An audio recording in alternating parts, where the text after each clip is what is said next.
Now, the question that comes up a lot with people is, how should I pick it? How should I finger these scales? You know, what positions, what fingers should I use?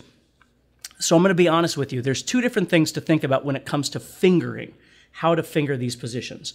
What I want you to think about is the logical versus the comfortable, okay? The logical way would be we always think of having 4 fingers for 4 frets. No matter what position, and we think about having 4 fingers for 4 frets.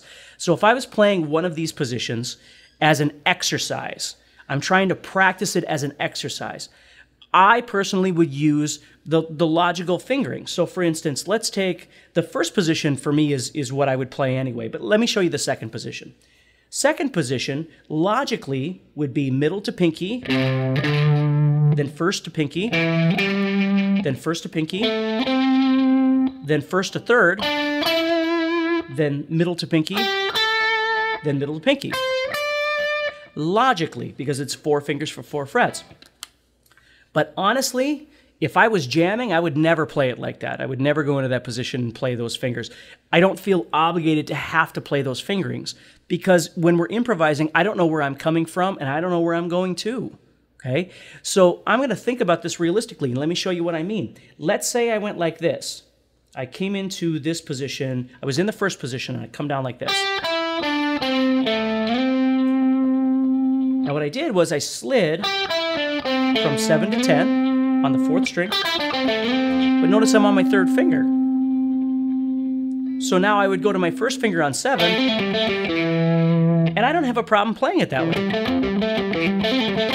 I don't have to fight any inner demons because I'm using those fingers. It's perfectly fine. You know, where maybe I was coming off of the 3rd position, for instance, and I dropped down into my first finger. Now I might use my pinky to situate myself.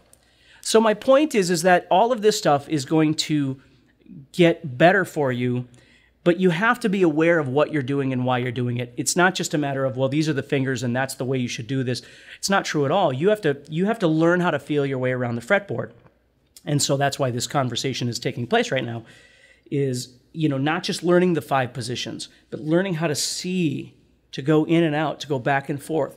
So for instance, I might start in the first position. Maybe I hike up.